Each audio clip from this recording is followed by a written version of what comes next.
Hey, I'm Claire, and I have a chronic mental illness, so stick around.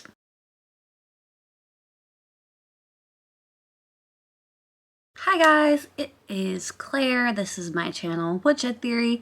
I put out content 3 times a week, and I would love it if you subscribed, or even if maybe you think no, and you still want to subscribe, just as a favor to me, please go ahead and click down below. That'd be really nice of you.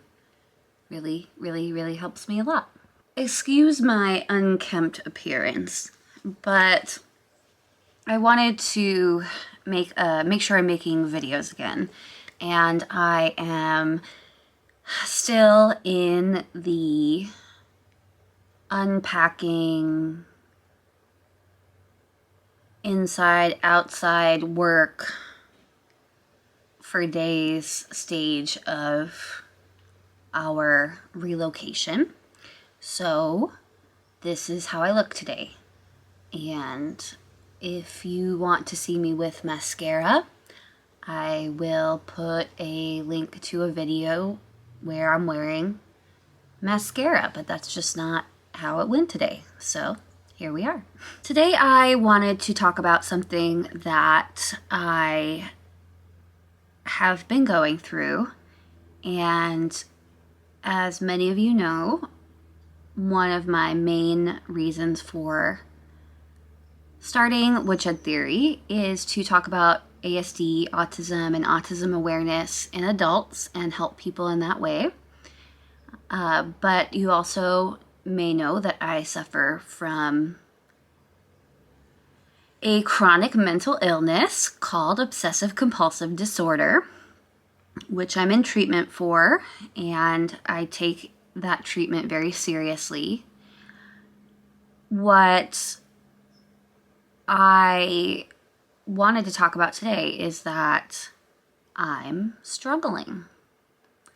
And I wanted to talk about that so that other people who may be struggling know what's normal, or maybe what to expect, or the expectations to have when taking on your chronic mental illness. Has it been worth it? Oh yes. My life is 95% more calm than it used to be. But there are some things that I maybe didn't consider before I got help and started to become more well.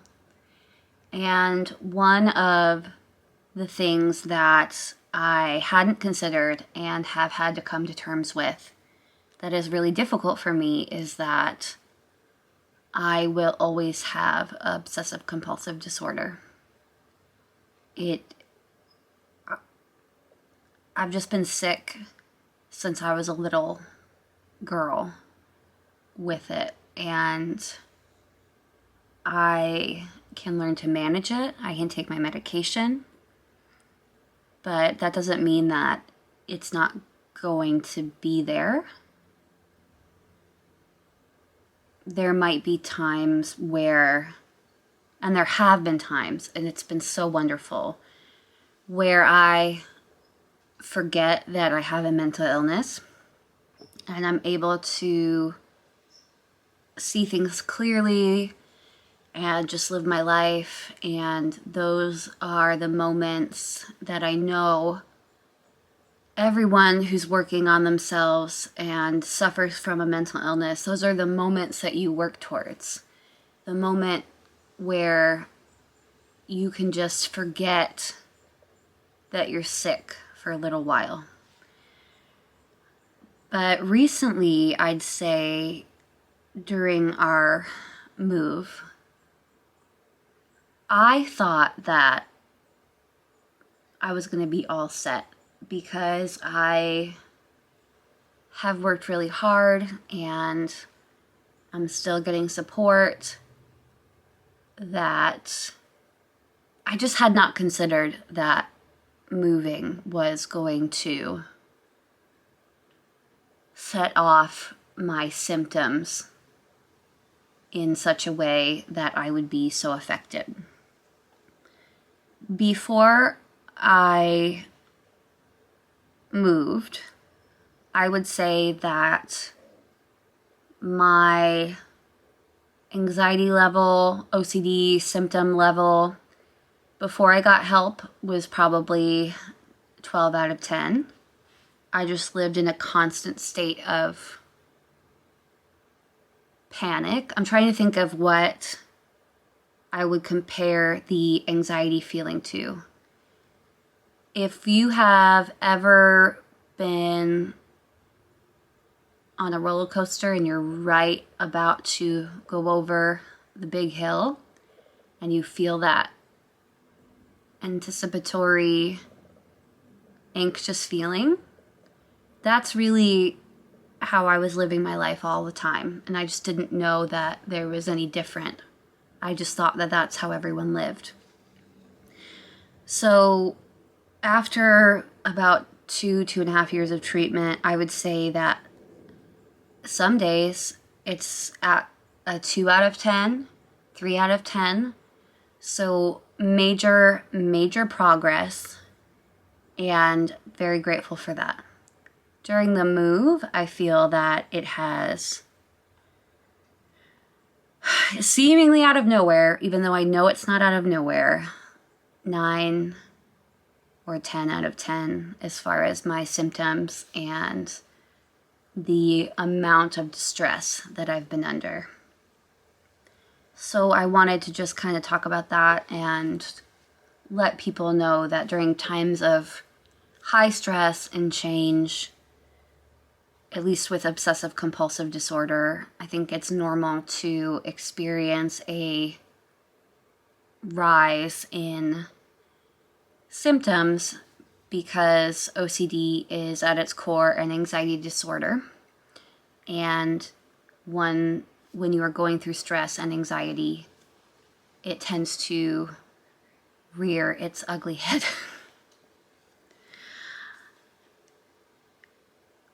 I would say what happens when things get bad for me is I kind of unknowingly self-isolate.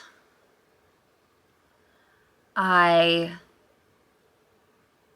will go into periods of self-isolation and also just these periods of rumination where I cannot stop thinking about a topic. With OCD, it's usually an intrusive thought, so it's not a topic or topics that you're interested in, like a special interest in autism. It is something distressing, sometimes gory or even disgusting or inappropriate, and it's awful. Or it might be, the fear of harm, whatever is causing you the anxiety. My challenge recently has been to really notice that those thoughts at their core are part of my illness and not something that I need to pay attention to. But I think if you speak to anyone who has been through any improvement with their OCD, it can be really difficult to catch oneself in the middle of your maybe bad episode would be the way to put it best. Catch oneself, evaluate how one is feeling,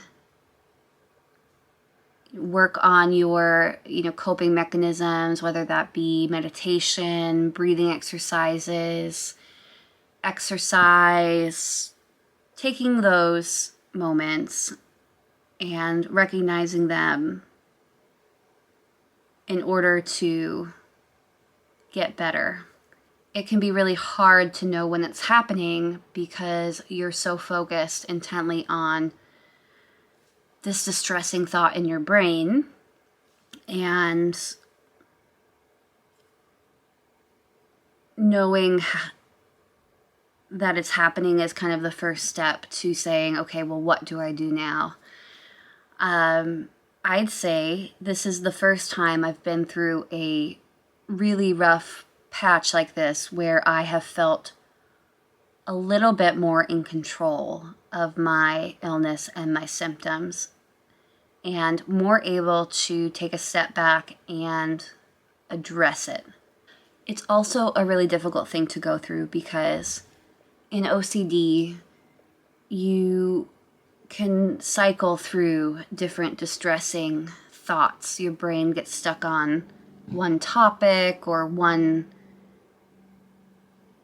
object, and what will happen is that something will not bother you for a really, really long time.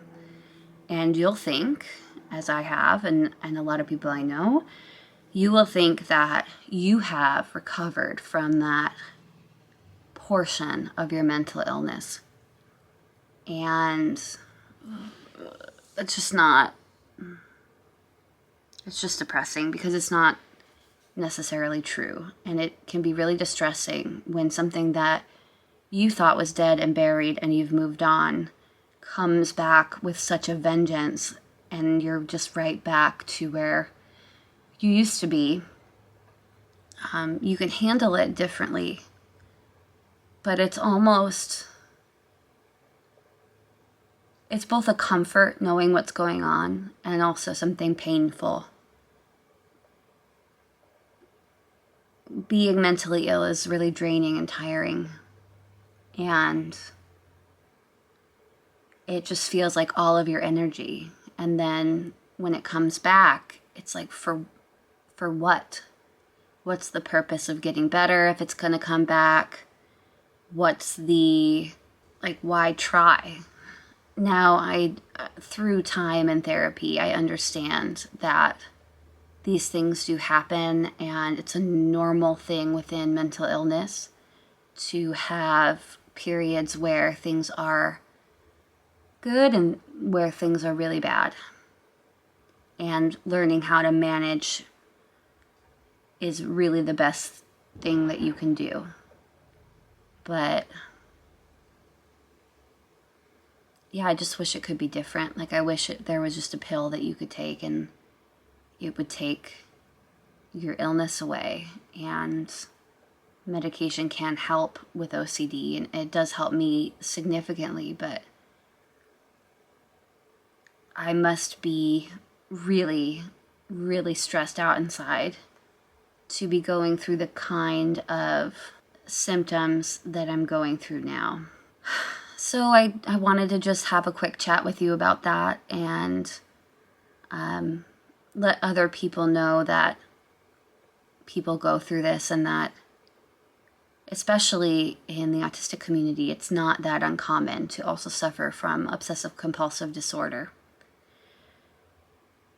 I hope that you feel supported by somebody else talking about it, and that you understand that I'm not talking about it to say woe is me or to get attention, but really just to bring awareness to a disorder that is extremely secretive. And you know people who suffer from obsessive compulsive disorder, or at least a person, but you don't know.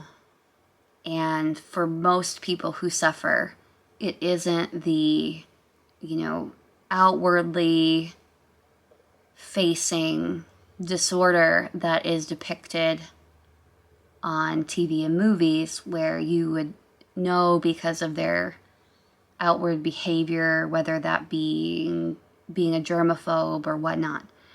That is part of OCD, but that's not the only face of OCD. And being able to identify with other people who have OCD has been one of the most helpful things about my recovery, my maintenance, I guess.